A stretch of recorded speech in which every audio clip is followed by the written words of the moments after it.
Tonight I want to touch on the topic of lions that we spoke about a couple of weeks ago. I want to give you another angle just regarding this.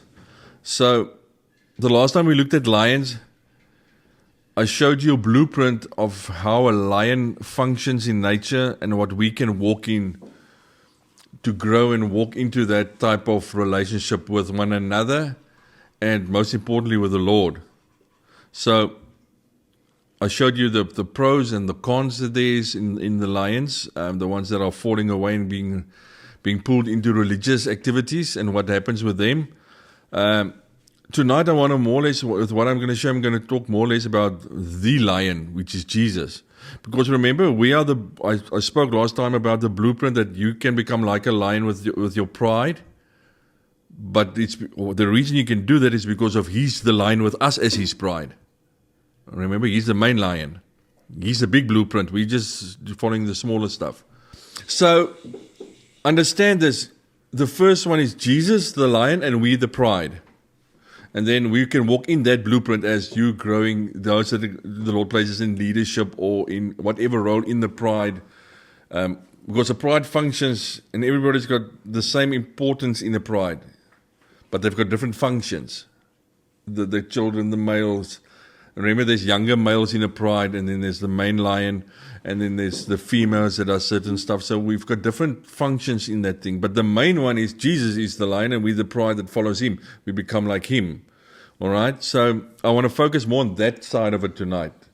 Because sometimes, we hear things, and then we think this is the only thing. We don't realize there's something else also. Then you think, I must just be the lion, and I must have a pride. That's just part of it.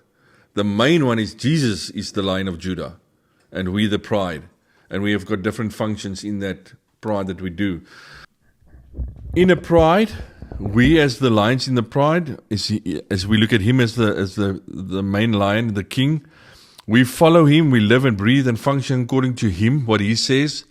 So in saying all of this, it's a picture and an image of the Lord's day.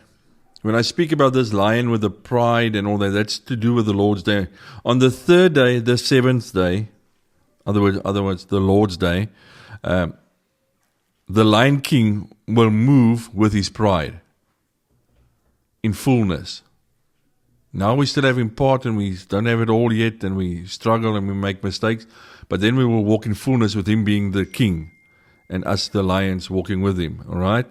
So that's what the aim is of all of this, is one day for that to happen. But in the meantime, we walk according to what is going to happen. Remember, we walk in what we see is going to happen, even though we don't see the fullness of it yet. We pray for healing, even though we don't see the fullness of it yet. We cast out demons, even though we don't see the fullness of it yet. We function according to what He said is going to happen. On the day of the Lord, the lions that follow the Lion King, if I can call it that way, will look and act like the king, because they're going to do and say what He tells them to do. So as we walk and grow, we stay away from religious, like I said last time, zoos and circuses, the religious stuff that keeps us busy. And again, it's not all the zoos and circuses and all that stuff. We're beyond that now. You know what I'm talking about, the ones that are acting in that way.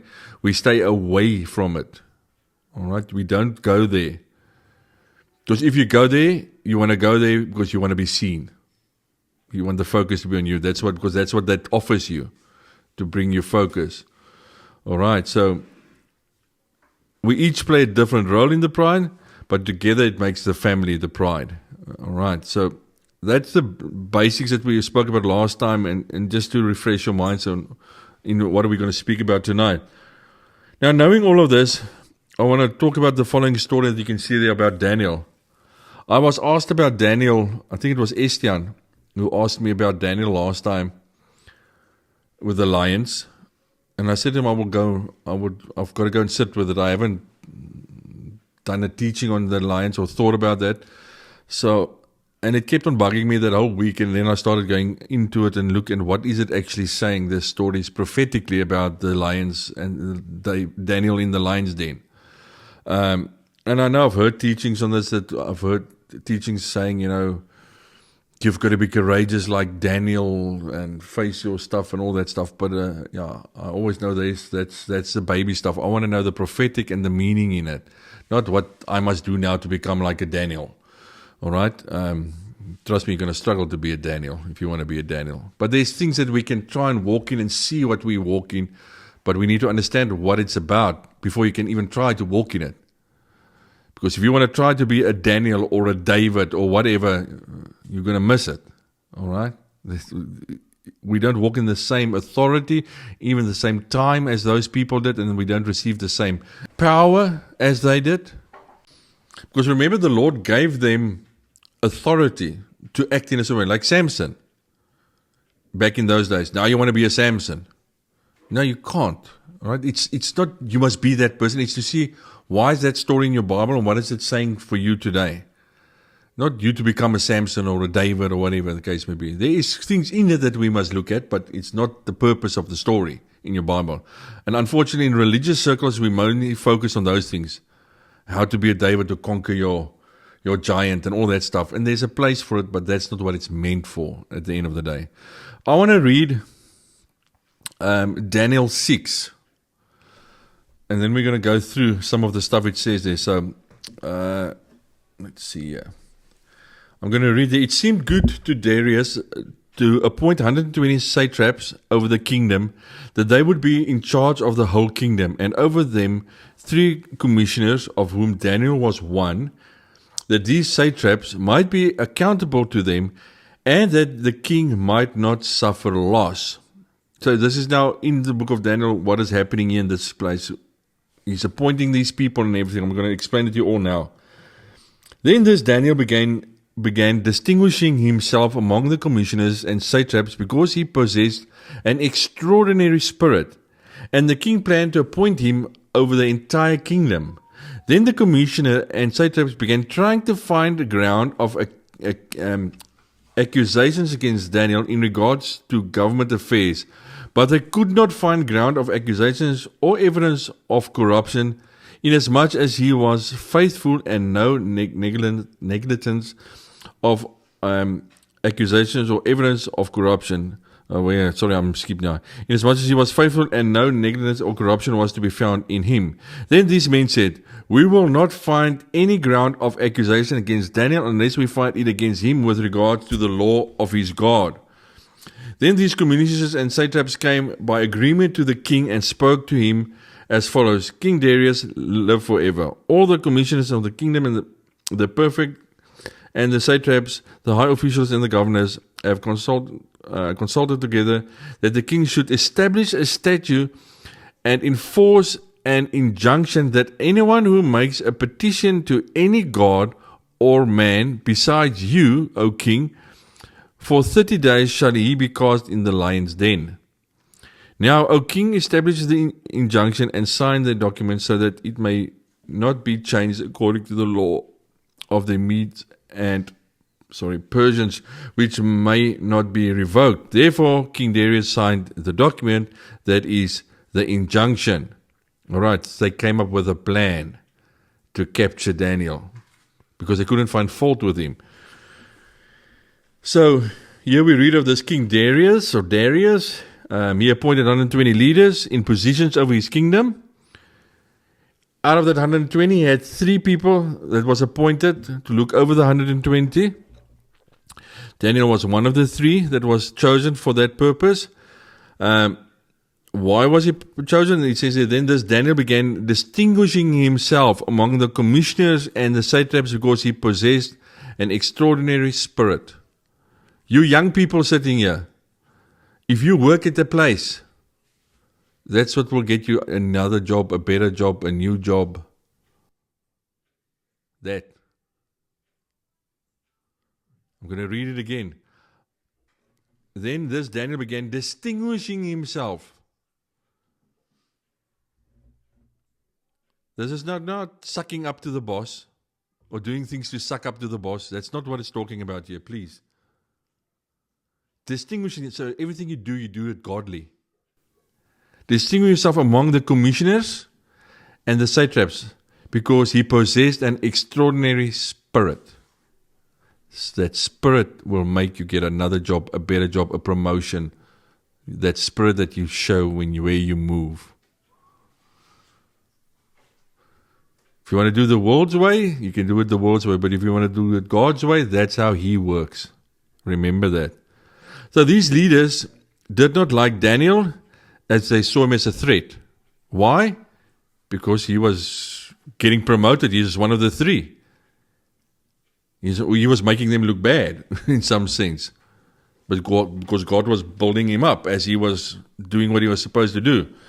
So the religious people who did not like what they saw in Daniel, remember these chosen people, these 120, they concocted a plan to get rid of Daniel. They didn't like what he was making them look bad in layman terms. Daniel was seen as, in as much as he was faithful, and no negligence or corruption was to be found in him. Again, young people, do you hear?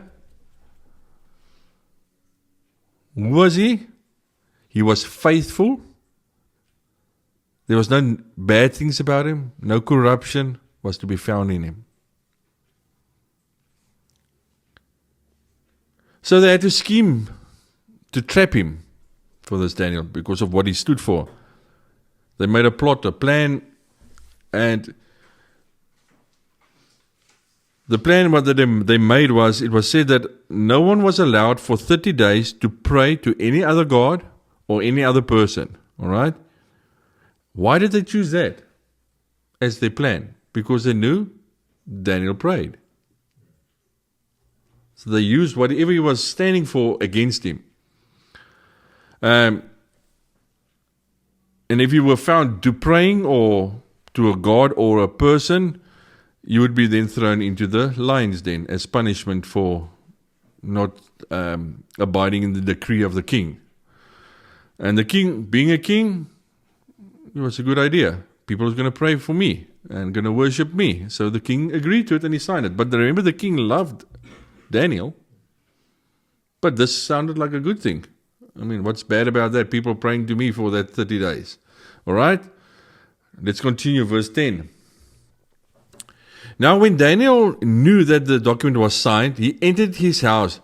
Now in his room chamber he had windows open towards Jerusalem, and he continued kneeling on his knees 3 times a day, praying and giving thanks before his God, as he had been doing previously. He continued with what he was doing. He didn't change anything. Then these men came by agreement and found Daniel they knew he was praying. That's why they brought up that plan. So it wasn't by chance they found him there praying. They knew exactly what he was doing. They found Daniel making petition and supplication before God. Then they approached and spoke before the king about the king's injunction. Did you not sign an injunction that any man who makes a petition to any god or man besides you, O king, for 30 days is to be cast into the lion's den? The king replied, the statement is true, according to the law of the Medes and the Persians, which may not be revoked.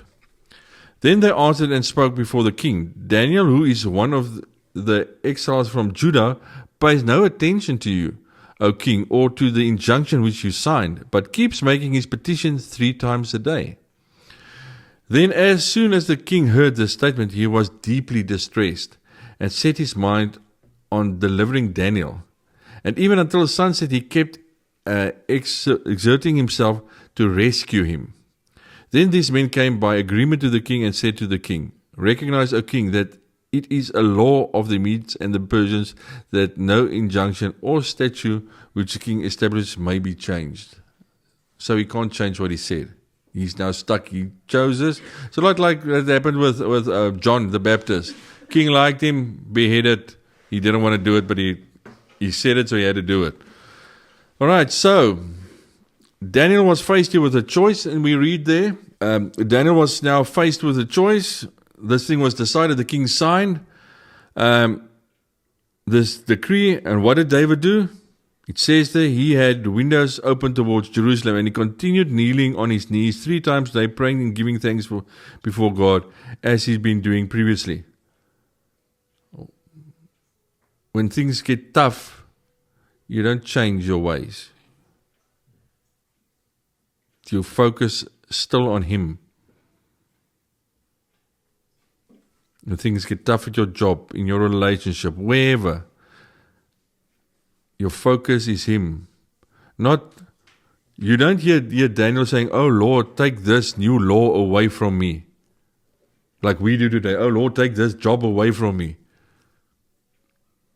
Take this problem away from me." No. How do you deal with that problem? Knowing God. That's what He looks at. Not change the circumstances. He never asked that. He kept doing what He was doing previously. He kneeled and He prayed every day like He did back then. All right, please, I'm not saying you've got to go pray 3 times a day. That's not what I'm saying. That's what He was doing in that time, and He kept doing that. All right, but today, we as people, sometimes if something happens or there's a problem coming our way, and then we get rattled and we want to do things differently, or we want to become more religiously, or pray more, or fast more. There's a place for all of that, but that's not what it's about. All right? But he kept doing what he was doing, not bending the knee to this problem, to this thing that's happening. He's not changing his stance. He's like I always say, he's got a firm backbone. He's standing for what he's standing, and he's not bending the knee to what the other people are saying. And this king obviously don't want to punish Daniel, but because he signed the decree, Daniel was to be thrown into the lion's den. Verse 16. Then the king gave orders, and Daniel was brought in and cast into the lion's den. The king spoke and said to Daniel, "Your God, whom you constantly serve, will himself deliver you." A stone was brought and laid over the mouth of the den, and the king sealed it with his own signet ring and with the signet rings of his nobles, so that nothing would be changed in regards to Daniel.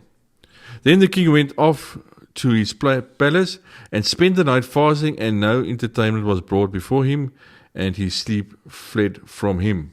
Then the king arose at dawn at the break of day and went in haste to the lion's den. When he came home near the den to Daniel, he cried out with a troubled voice. The king spoke and said to Daniel, "Daniel, servant of the living God, has your God, whom you constantly serve, been able to deliver you from the lions?" Then Daniel spoke to the king, "O king, live forever. My God sent his angels and shut the lions' mouths, and they had not harmed me, inasmuch as I was found innocent before him. And also towards you, O king, I have committed no crime." Then the king was very pleased and gave orders for Daniel to be taken up out of the den. So Daniel was taken up out of the den, and no injury whatsoever was found on him, because he had trusted in his God. The king then gave orders, and they brought those men who had maliciously accused Daniel, and they cast them, their children, and their wives into the lion's den. And they had not reached the bottom of the den before the lions overpowered them and crushed all their bones. Verse 25, Then Darius the king wrote to all the peoples, nations, and men of every language who were living in all the land, "May your peace abound. I make a decree that in all the dominion of my kingdom men are to fear and tremble before the God of Daniel. For he is the living God and enduring forever, and his kingdom is one which will not be destroyed, and his dominion will be forever. He delivers and rescues and performs signs and wonders in heaven and on earth, who has also delivered Daniel from the power of the lions." So this Daniel enjoyed success in the reign of Darius and in the reign of Cyrus the Persians. Just a quick side note. When I read that about the husband and the wife and the children all being thrown into the lion's den, and we all go, "Oof, that's bad." I asked the Lord, I know the deeper meaning of why that is to do with Jesus, but I just said to him, that's rough. Seeing a whole family being brought in under what the dad did. Remember, the father is the one that made the plan, and because of what the father chose, his wife and children died. And when I asked the Lord about it, he said to me the following. He said, "You still do that today." And that got me thinking, what does he mean by that? We still do that today. We still do the same thing they did back then. We're just lucky we don't have line dance here. Whatever decisions the parents make, especially as dads, your wife and your children will fall under that thing, good or bad. And that is very true. Whatever you allow in your house will flow to your children, and they will fall under that thing because you allowed it. So they fall under that punishment. I want to say punishment in inverted commas because of what the mom and the dad said. Because remember, the children's under your covering. So whatever you allow in your house and for your children, in your sins, will affect your child. If you have parties, make it practical in your house and drinking, it's going to affect your child. Because you're allowing that stuff. It's actually exactly the same. The poor child has no choice. He falls under this thing that my parents decided to do. Still exactly the same thing. And now we think, oh, it was rough those days, and we still do exactly the same thing. Just because we don't get killed, we think it's not that bad anymore. It's exactly the same thing. And then we don't know why the children want to follow the Lord. Because of what the parents are walking in. Or walked in, or whatever. So these things are things that we must help people with, to show them, listen, change your ways and how you walk. Because we didn't know this stuff. But we can teach other people to change their ways, to understand this stuff. So, now we saw Daniel thrown in, taken out. So after this night, nothing happened to Daniel. He did not die. He chose to do something by still praying, not bending the knee to what these people planned. And by doing that, he knew it will make people angry. And he knew it could cause him his life. He knew what the decree was saying. But he still chose to walk in what he believed. He didn't bend the knee. The next morning, it says Daniel was unharmed and stepped out of the lion's den. So, this is a story as we know it. But my question is, what does all of this mean for us today that we've just read? The prophetic. Because that's where it's alive.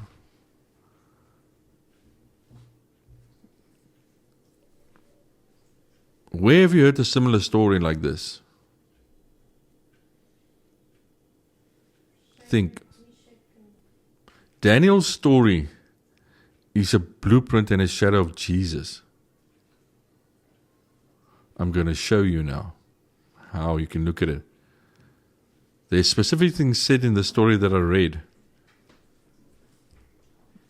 that Jesus had to do as well. Let's look at the story of Daniel to see the Lion of Judah in action, what he's doing. The name Daniel, I think I've got it here. The name Daniel means God is my judge, or God has judged, God's judgment. That's what the name Daniel means. Now, Daniel was placed above all the satraps and was to be appointed head over the kingdom. That was the plan. Jesus was also placed to rule over everyone and establish his kingdom.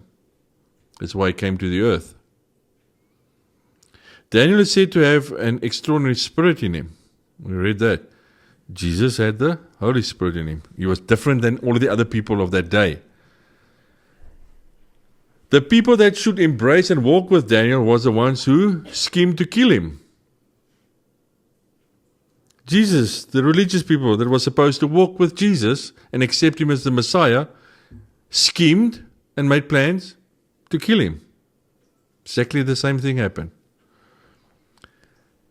Daniel had a king that didn't want to kill him, but had no choice. Jesus was brought in front of the governor who didn't want to kill him, but had no choice. Daniel kept doing what he did by praying and following God despite the man-made rules, the rules that his people brought up, that was with him, that worked with him, was same as him. Jesus, despite the religious leaders, their open plan to kill him, he kept doing his Father's work. He didn't bend the knee with all this pressure coming from the religious people. Daniel's king gives the order to place him in a den to be killed. Jesus was sent to be crucified by the governor on a cross. Daniel was placed in a den with a stone to close the entrance. Jesus was placed in a tomb with a stone rolled in front of the entrance. Daniel was not found dead, and said, the lions could not harm me because I was found innocent before him. And also towards you, O king, I have committed no crime. Jesus rose from the dead because he was also innocent. He hasn't committed any crime.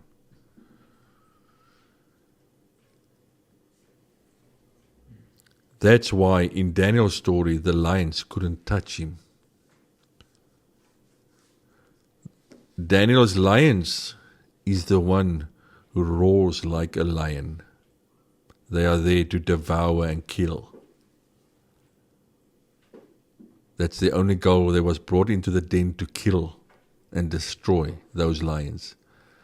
But when the Lion of Judah stepped into the den, those lions couldn't touch him.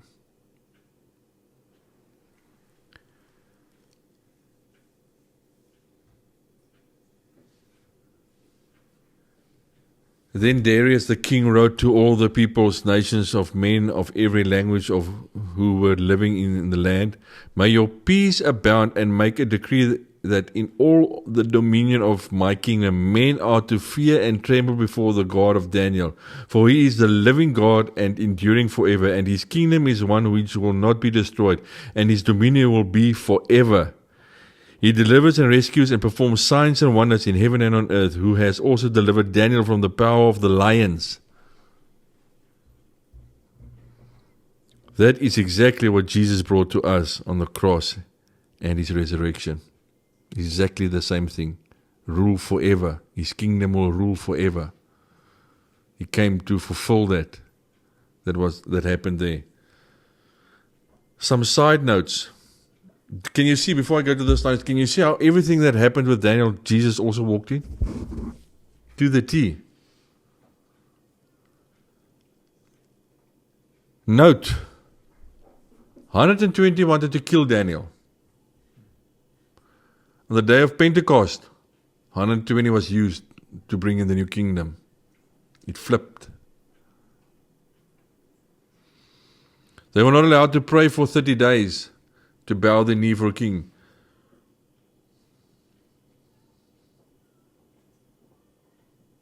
Remember, Jesus comes, 120 is used to bring salvation to the world. 30 days, you may not pray. Jesus starts his ministry on age 30. Jesus stepped into the 30 to bring freedom. They used the 30 to bring death. Jesus comes at age 30 to bring freedom from mankind. Not to be bound by the lions.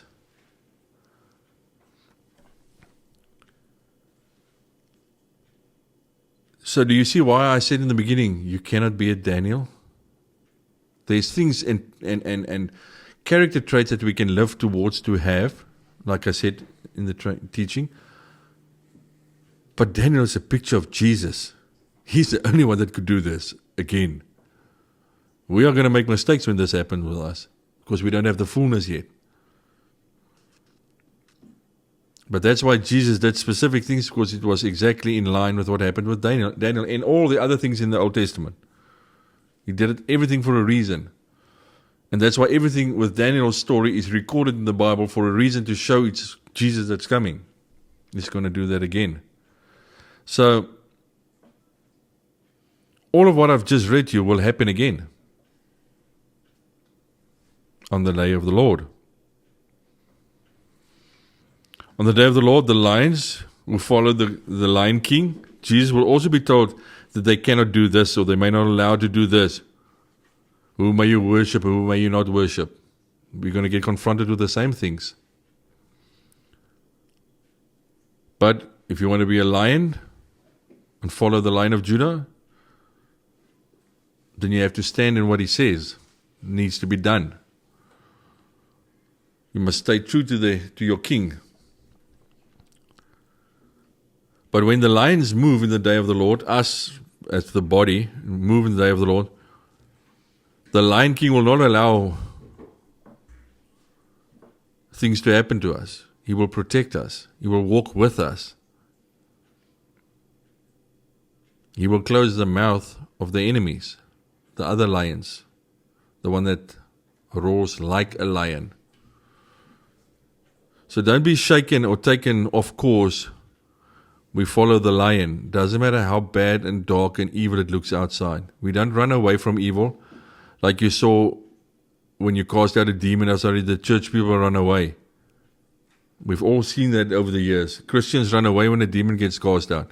No, we don't run away. We run towards to help. We bring salvation because of Jesus. We don't run away from stuff. It's funny, Christians rather run away these days than help. And like I said, people that would walk with you, your friends, family, on that day will plot for your demise in a lot of instances, unfortunately. But the true lion, the Lion King, will protect us. All the lions that are called on the Lord's day needs to know when they walk in that fullness as a pride, Jesus will destroy the enemy through you. Remember, your Bible says the whole of creation is waiting for these sons, these lions, to be born. Because lions is sons of God. And the whole creation is waiting for them to be born. What is the function of the sons of God, as it says in Romans 8? To save the earth from decay, death. That's what's going to happen. That what the enemy used against us, that weapon, death and all decay, it's going to be stopped. The king will stop that.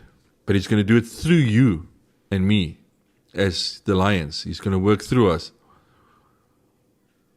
But the one that roars like a lion will try and stop you, but he's already been defeated. So he will only make a lot of sound, but he cannot bite, kill you anymore.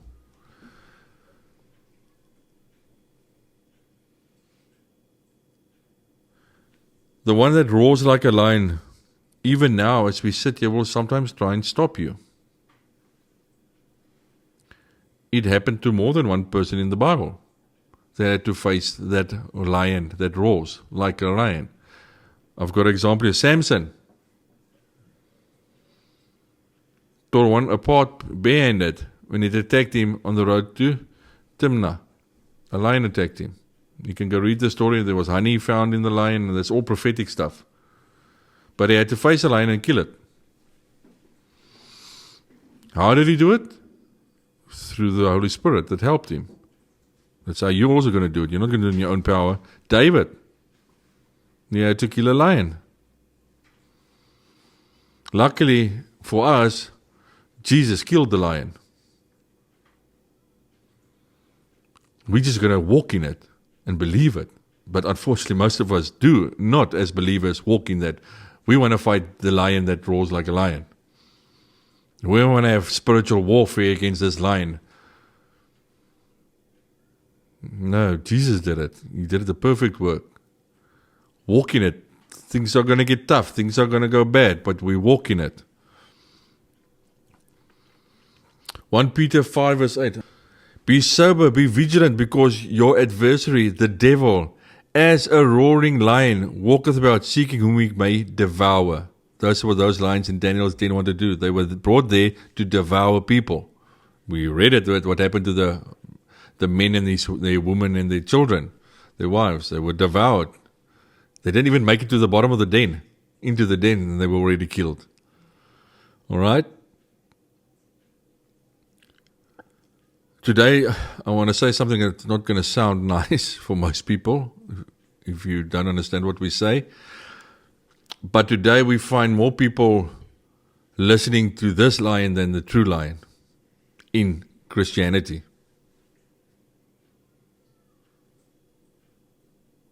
Think of what I'm saying.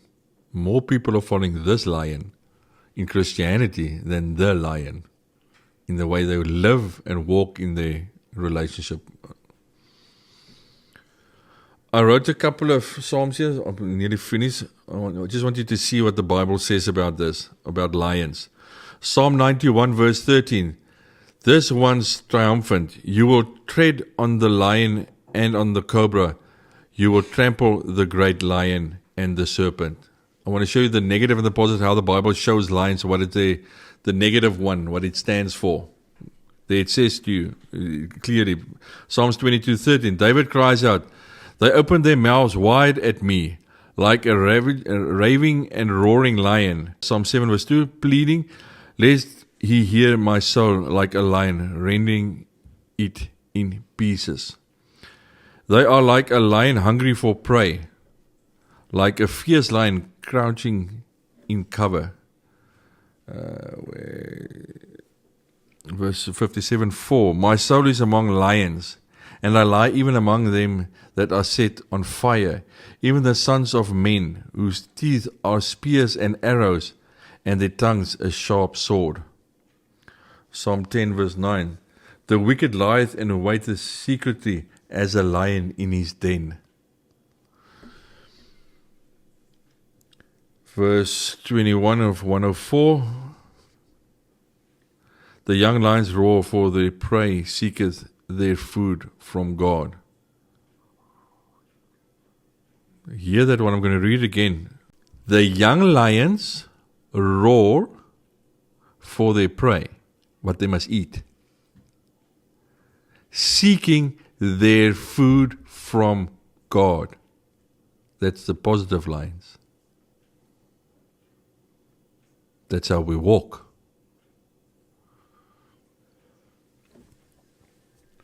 Proverbs 28 verse 1. The wicked flee where no man pursueth, but the righteous are bold as a lion. In this story we just read, Daniel's name was God's judgment. Jesus brought God's judgment on himself to save us. That's what his name stands for, God's judgment. That's why Jesus brought the judgment of the world on him to save us. So we as believers today can walk prophetically like a pride of lions with Jesus as our Lion King. On the last day, he will bring the call for his lions to stand up and walk with the King, to set the whole of creation free from decay and death and corruption and evil. But as we walk now towards that prophetic picture that we know that's going to come to fullness, you need to know, if the lion comes and he wants to devour you, know that he cannot devour you. Your God has closed his mouth. But if you don't know his mouth is closed, he can do a lot of damage with you. You need to know who you are in him and him in you. Then you will not allow those lions, when they come, to attack you, that they cannot do what they are planned to do. You will not give them the day and the time to bring that death and destruction into your life. We're still going to have bad things happen to us, still negative things are going to happen, that's life. But we walk through those things as our lion walked through them. He showed us the blueprint. Keep doing what you're doing. Doesn't matter what the circumstances around what you're doing, what's happening in your life. You seek him. You don't seek to get the answers for your problems. You seek him. And in that, your answers will come. But your focus must be on him. He's the one that conquered the lion. But today I see Christians the whole time fighting the lions. And they look like they've been in a battle if you look at them spiritually. Yeah, we all seen them, friends and family, that walk this Christian walk and they fight the enemy every Sunday. They bind the lions every Sunday. And then, but they are hurt, broken, negative, desperate, and they don't know what, and you can't blame them, they don't know what to do. But it's for you and me to help them and guide them to see, listen, no, there's hope. That lion's mouth is closed. Jesus closed it. That's why nothing happened with Daniel. That's why Daniel's a picture of everything that happened that Jesus walked in. But it's our responsibility to equip and help the people to understand these things. And then the story of Daniel becomes way more alive if you see this is actually Jesus in action, what Daniel did. And it's something that you and I are going to walk in these days. That's to come. Is to know Daniel is Jesus and to look at how he walked in that boldness and honor that he walked in, that distinguished him from the other people. Jesus did it, Daniel did it, we're going to walk in the same thing. Even though now we make mistakes, but we keep on walking. If we fall, we stand up and we do it. And if we fall, we stand up and we continue. You will never hear me say you must be a Daniel or a David or a whatever. I don't like that sayings. There's place in the character of that for us, but that's Jesus. We are not. Remember what I said about David? David is Jesus. Jesus won the giant, the enemy, Goliath. Not you going to fight your giants. You can do that and it's part of life, but that's not what the story is about. It's about showing him. We preach Jesus. He's hidden in everything. And we take that to us today to see what we can walk in the victory he's given us already. With Daniel, the victory was already in place for Daniel. He just walked into it because he kept doing what he was doing previously. All right. So I hope this story has made you look in a different way. So if you read about the other lions, no. Like the one with Solomon, came to attack him, but there was honey found in him later. There's all prophetic stuff in all of that stuff. But now you must be able, when you read your Bible, to discern, is this the lion of Judah, or is it the one that roars like a lion, the enemy that they're talking about here? Because a lot of people thought with Daniel's thing also, that's just now something to do with Jesus, the lions in the den. No, their purpose was to devour and kill. But the lion stepped in and they couldn't touch him. That's what the story is about. All right.